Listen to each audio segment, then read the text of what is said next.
राम निरंजन दी। बोलो राम। कबीर साहब कहते तुम्हें हंसी कैसे आ रही है?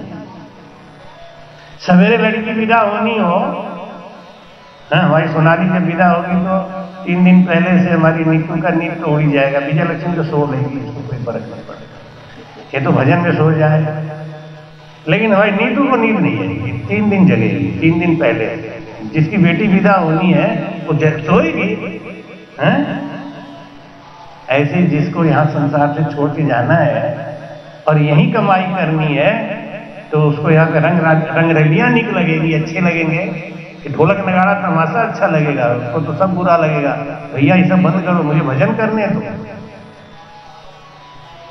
जब देवताओं में असुरों में लड़ाई हुई तो सारे देवता अयोध्या आए थे। अयोध्या में आके खटदिलीप जी महाराज भगवान राम के 40वें पीढ़ी में हुए थे। खटदिलीप राजा खटवान, खटदिलीप के पैरों पे गिर गए देवता लोग, बोले मेरी रक्षा करो।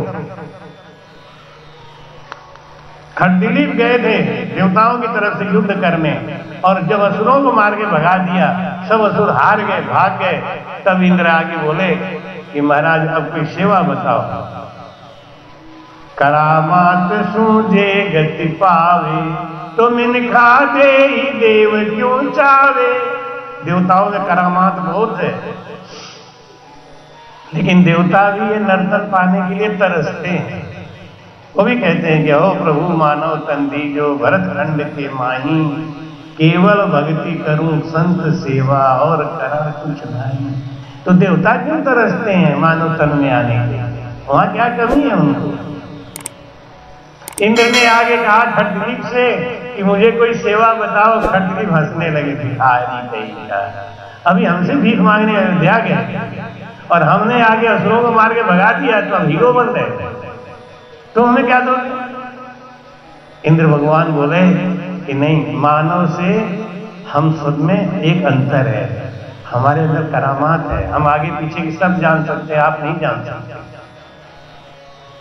तो खटदिलीप ने कहा तो अगर यही बताना है तो एक ही बात बताओ, मैं मरूंगा तब। इंद्र मुस्कुरा के बोले 2.5 घंटा और बचा था, आपने अपने पराक्रम से ये युद्ध 2.5 घंटा पहले खत्म कर दिया। हम लोग आपको इसीलिए लाए थे कि असुरों का भी वध होगा, आपका भी वध होगा, लेकिन अभी 2.5 घंटा पहले ही आपके पराक्रम से मौत को जीता हुआ है, सारा युद्ध खत्म कर दिया। खटदिलीप बोले तो एक काम करो, जितना बढ़िया से तेजी से चलने वाला जहाज है हमको दो, मैं अयोध्या जाऊंगा। इंद्र बोले क्या अयोध्या में बच जाओगे क्या? अरे क्या मैं बचने के लिए नहीं जा रहा हूं पागल। अयोध्या में मेरे गुरु वशिष्ठ जी महाराज, जो मेरे इतने नजदीक रहते हुए भी मैंने उनसे कोई कला नहीं सीखी, उनसे कुछ पूछा नहीं। अब खाली 2.5 घंटा रह गया है मरने को, तो मुझे जल्दी से जल्दी भेज दो अयोध्या। हम भजन क्यों नहीं करते, हम भक्ति क्यों नहीं करते, गुरु क्यों नहीं बनाते, संत के पास क्यों नहीं जाते? क्योंकि हमको मालूम है कि हम अमर होके आए। पड़ोसी मर गया, वो मर गया, वो मर गया, बड़े आराम से बात है, वो मर गया, वो मर गया। कोरोना में 70,000 मर गया, 1 लाख मर गया। अपने ऊपर हमको लगता है हम कभी नहीं मर सकते। कभी कभी आदमी बीमार हो जाता है तो कहता है हमने तो सोचा भी नहीं था कि हम इतने बीमार हो जाएंगे। अगर सोचते होते तो भजन नहीं किए होते, काहे को सोचो? भगवान घंटी मारते हैं।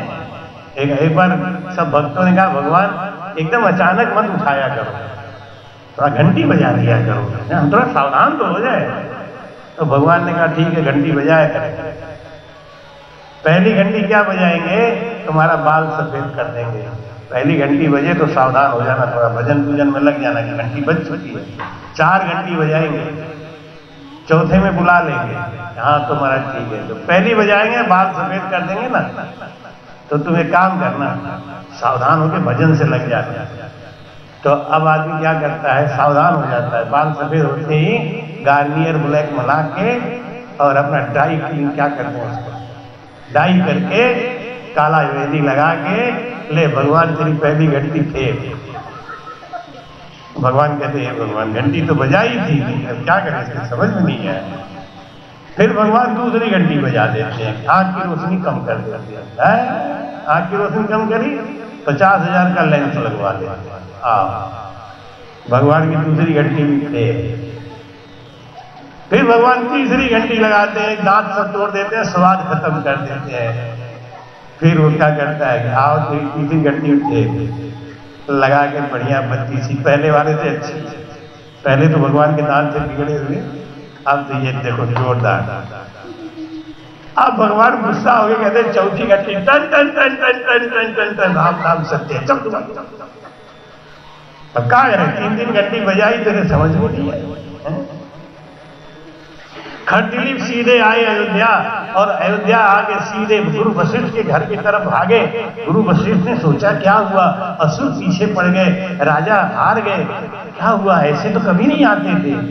पहले खबर आती थी अयोध्या को सजाया जाता था खूब बढ़िया तरीके से, आज अकेले क्यों आ रहे हैं। वशिष्ठ मुनि भागे भागे गए, क्या हुआ राजन, क्या असुर से हार गए कि नहीं, क्या असुर पीछे पड़ा है कि नहीं। तो कौन पीछे पड़ा है, किससे हार गए, कि मौत से हार गए, मौत पीछे पड़ी। क्या हुआ कि 2.5 घंटे बाद मुझे मरना है, अब बताइए मैं क्या करूं। पिछले जन्म में तपस्या घोर किया तो राजा बना, और राजा कहते तपेश्वरी तो राजेश्वरी, और राजेश्वरी तो नरकेश्वरी। नरक में नहीं जाना पड़े उसके लिए मैं क्या करूं। गुरु वशिष्ठ ने उनको अपने पास बिठा के और ये सांसों सांस भजन का भेद बता दिया, और कहा कि इतना दिन पहले क्यों नहीं पूछ लिया। कहते हैं घर का जोगी जोगना आन गांव को सिद्ध, ये बात तो है। ये बात खरदिलीप को वशिष्ठ जी ने ये राम नाम का भेद बताया, सांसों सांस भजन कराया, और केवल 2.5 घंटा भजन करने का ये फल निकला कि खरदिलीप का मुक्ति हो गया। मोक्ष को दे, परम मोक्ष को तो नहीं दे, लेकिन वो भी जिन्होंने जिंदगी में कभी राम नाम लिया ही नहीं। ये राम नाम इतना पावरफुल है कि भाव कुभाव अलग आलसहु, नाम जपत मंगल दिस दसहु। जिसने कभी भी राम नाम नहीं लिया हो, अगर वो अंत समय में मरते समय, इनके चाचा क्या नाम था, लालजी पाठक, लाल जी मारवाड़ी हॉस्पिटल में भर्ती थे। हमको फोन गया कि बस अंतिम दर्शन करना है तो आप आ जाओ। तो हमने कहा जब अंतिम ही दर्शन करना है तो तौलिया ले लिए नहाने के लिए, हमसे भूख नहीं बर्दाश्त होता, तो हमने भाई माता जी देखा, हमको 2 पराठा बना दो क्योंकि वो मर जाएंगे जब, तो उनके बाद खाना वाना नहीं पड़ेगा ना, खाना नहीं पड़ेगा, तो 2 पराठा बनवा दिए, अचार ले लिए, 1 गिलास चाय पी ली, तब पहुंचे मारवाड़ी हॉस्पिटल फिट हो। ये बाबा लोग बड़े चालू होते हैं, जानते हैं आगे खाना नहीं मिला यही पेट भर लो। हाँ, क्योंकि चलना है ना, इसी के सहारे तो चलना है, अन्न का सन होता है हमारा। आज तक मैंने जिंदगी में कोई व्रत नहीं, कभी भी नहीं। एक बार हमारे जब हम निगुरा थे, जब हमने गुरु नहीं बनाया था, तो मेरे मन में एक बार आया कि मैं भी, मुझे व्रत करना चाहिए। तो जन्माष्टमी के दिन, यहाँ तो देखा देखी होता है हर काम, जन्माष्टमी को लोग व्रत रहते हैं, उसमें एक जुगाड़ होता है, रात को 12 बजे खा सकते हैं। हमने यही व्रत ठीक है, 12 बजे तो मिल ही जाएगा खाना खाने। तो आप विश्वास करो, सवेरे से व्रत हमने डिक्लेयर कर दिया, आज हम व्रत रहेंगे, व्रत रहेंगे।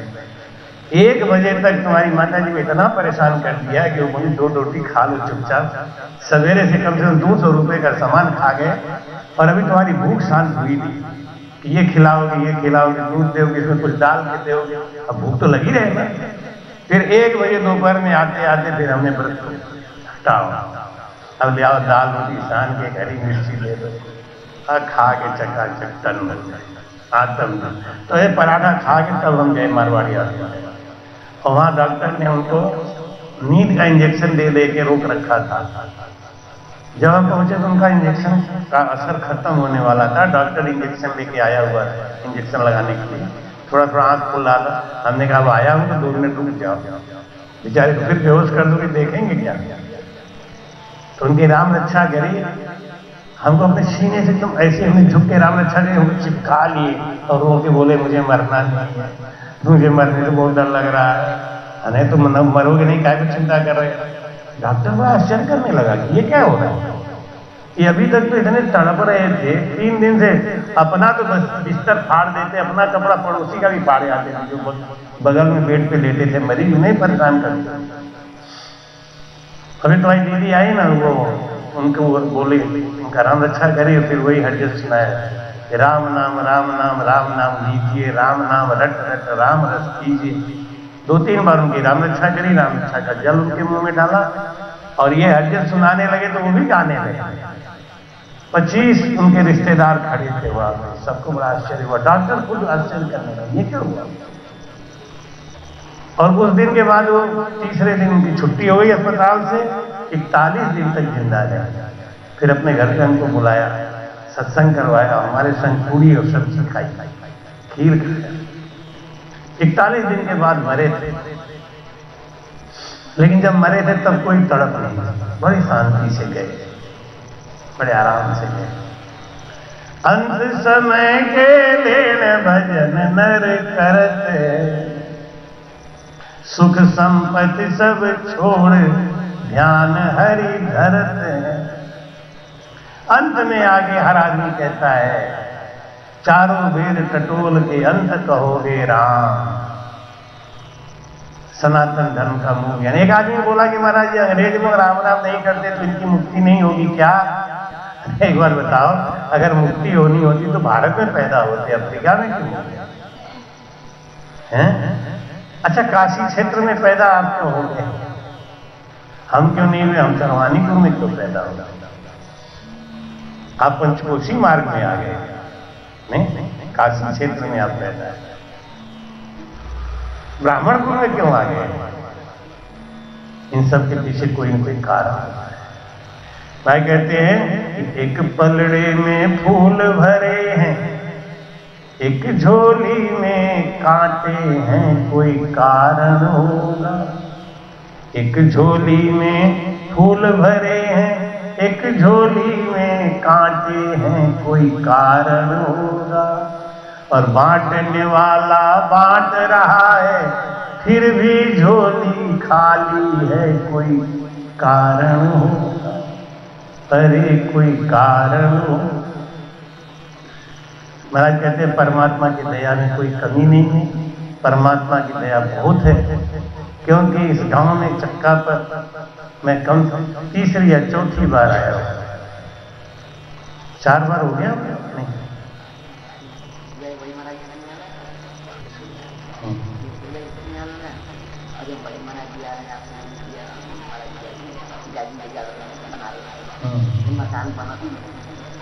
रामसुंदर जी, अच्छा बताओ, तो भाग्य तो जोरदार है। रामसुंदर जी महाराज, ज्ञानचंद भाई जी महाराज, बाबा माधवदास जी महाराज और हम भी अदना बदना आते ही रहते हैं। 4-5 तो संत यहाँ आ चुके हैं। कोई गांव का है तो तकलीफ, कोई भाग्य। अब वही वाली बात है कि बांटने वाला बांट रहा है, फिर भी झोली खाली है, कोई कारण होगा।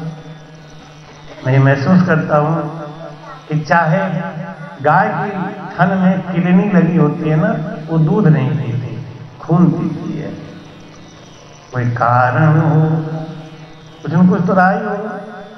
बस अपना तो काम यही है कि राम नाम के हीरे मोती मैं बिखराऊं गली गली। अरे ले लो रे कोई राम का प्यारा, ले लो रे कोई राम का प्यारा। शोर मचाओ गली गली, शोर मचाओ गली गली। बोलो राम, बोलो राम, बोलो राम, बोलो राम, बोलो राम राम राम, बोलो राम राम राम, बोलो राम राम राम, बोलो। दौलत के दीवान दिन ऐसा दौलत के दीवाने, एक दिन ऐसा धन दौलत और रूप खजाना यहीं पड़ा रह जाएगा। कंचन काया माटी होगी, कंचन काया माटी होगी, चर्चा होगी गली गली। अरे ले लो रे कोई राम का प्यारा, ले लो कोई राम का प्यारा, शोर मचाओ गली गली, शोर मचाओ गली गली। बोलो राम, बोलो राम, बोलो राम, बोलो राम, बोलो राम राम राम, बोलो राम राम राम, बोलो राम राम राम, बोलो राम। जिसको अपना कह कर बंदे तू इतना इतराता है, जिसको अपना कह कर बंदे तू इतना इतराता है। छोड़ गए सब ही विपदा में, कोई काम नहीं आता है। 2 दिन का ये चमन खिला है, 2 दिन का चमन खिला है, फिर मुरझाई कली कली। अरे ले लो रे कोई राम का प्यारा, ले लो राम का प्यारा, शोर मचाओ गली गली, शोर मचाओ गली गली। बोलो राम, बोलो राम, बोलो राम राम, बोलो राम राम राम, बोलो राम राम, बोलो बोलो राम राम। भाई रे बंधु कुटुंब कबीला, एक दिन तुम्हें भुलाएंगे। भाई रे बंधु कुटुंब कबीला, एक दिन तुम्हें भुला। कल तक अपना जो कहते थे, अग्नि पे तुझे सुलाएंगे। जगत सराय 2 दिन का है ये, जगत सराय 2 दिन का है, आखिर में होगी चला चली। अरे ले लो कोई राम का प्यारा, ले कोई राम का प्यारा, शोर मचाओ गली गली, शोर मचाओ गली गली। बोलो राम, बोलो राम, बोलो राम, बोलो राम, बोलो राम राम राम, बोलो राम राम राम, बोलो राम राम राम, बोलो राम राम। क्यों करता है मेरा मेरी तज दे इस अभिमान,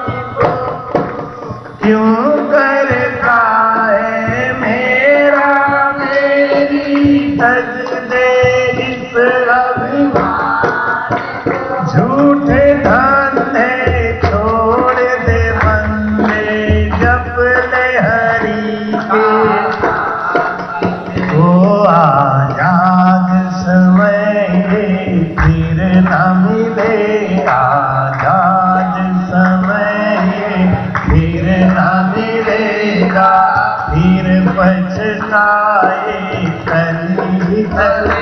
अरे ले लो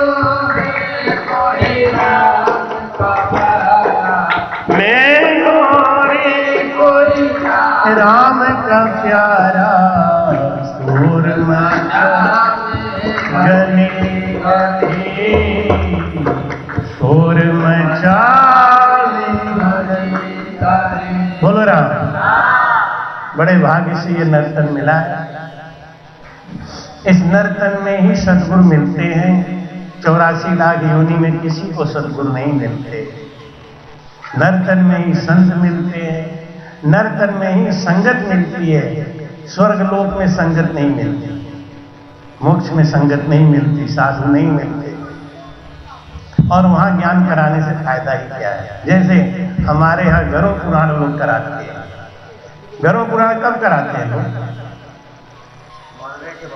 मरने के बाद। किसको सुनाते हैं? जो जगत देता है उसको सुनाया जाता है कि भैया तू सावधान हो जा, कि वो तो गए, अब तू सावधान हो। अच्छा, बाकियों को क्यों नहीं सुनाया जाता? बाकियों को सुनाया जाता है, उनके माध्यम से बाकियों को सुनाया जाता है। और उसमें ये बताया जाता है कि भाई जो जो कर्म आप कर रहे हो इसका आपको भुगतान करना पड़ेगा, और ये जीव कैसे कैसे नरकों में जाता है, कौन कौन से कर्मों का फल भोग। इसका मतलब है कि वो जो गया उससे कोई लेना देना नहीं। वो जो गया वो तो गया, उसको क्या करना है। हमारे यहाँ गरुड़ पुराण की आवश्यकता मरने के बाद नहीं, मरने के पहले ही होनी चाहिए। लेकिन गरुड़ पुराण को सुनाते ही लोग कहते हैं कि काफी मरा लोग कहा कि गरुड़ पुराण सुनेगा। एक बार एक गांव है यहाँ पे, तितियौना गांव है, तो मैं वहां सत्संग कर रहा था। हमने कहा कि सुबह उठ के लोगों को राम राम बोलना चाहिए। तो एक आदमी एक बुजुर्ग से जाके सवेरे सवेरे कहे बब्बा राम राम, तो भागी यहाँ से, इसलिए हमने घर को मरा लोग राम राम करा। और ऐसी ऐसी तो समझ और सोच है लोगों में। मैं कह रही हूं बड़े भाग्य से नर्तन मिला है, बड़े भाग्य से सद्गुरु मिले। करामात देवताओं से ज्यादा किसी में नहीं होता, लेकिन देवता भी तरसते हैं कि हम मृत्यु लोक में जाएं और वहां जाके संत की सेवा करें और भजन करें। इसलिए नर्तन में आने के लिए तरसते हैं। भूत प्रेत के अंदर सिद्धाई बहुत है, सिद्ध है वो, लेकिन वो भी बेचारे अधोगति में दुख पा रहे हैं। कोई कोई कहते हैं खूब ताकत इकट्ठा कर लो भगवान मिल जाएंगे। शेषनाग से बड़ा ताकत किसमें है? 56 करोड़ भार पृथ्वी का लेके शेषनाग भगवान अपने सिर पे राम राम भजन कर। आजकल सनातन धर्म में पता नहीं कितने मंत्र निकाल दिए। सनातन धर्म का मूल मंत्र राम नाम था, लेकिन अब तो न जाने कितने मंत्र निकल रहे। कोई 3 साल पुराना है, कोई 10 साल पुराना है, कोई 18 साल पुराना है। कहां से आ गए इतने मंत्र? कहां से आ गए इतने गुरु? कहां से आ गया इतना पंथ? सब मनमुखी है। जो शास्त्र की नहीं मानता वो सनातन को नहीं मानता। शास्त्र हमेशा सत्य बोलता है। शास्त्र में लिखी हुई बातें सब सत्य है, क्योंकि शास्त्र लिखते समय साधु निष्पक्ष होता है। एक जैनी साधु रामायण लिख रहे थे, तो उन्होंने लिखा कि अशोक वाटिका में माता सीता बैठी हैं और उनके चारों तरफ सफेद फूल खिले हुए हैं। हनुमान जी प्रकट हो गए। हनुमान जी ने कहा महाराज गलत मत लिखो। क्यों भैया, आप त्रिकालदर्शी संत होकर गलत क्यों लिख रहे हो? माता सीता जिस अशोक वाटिका में बैठी वहां सफेद फूल एक भी नहीं था, सब लाल फूल थे। जैनी ने ध्यान लगाया, त्रेता युग में अपने मन को ले गए सीता को अशोक वाटिका में, और वहां सफेद फूल ही खिले थे। तो उन्होंने कहा नहीं हनुमान जी, हम आपकी ये बात नहीं मानते। हनुमान जी ने कहा तुम गए थे वहां पे,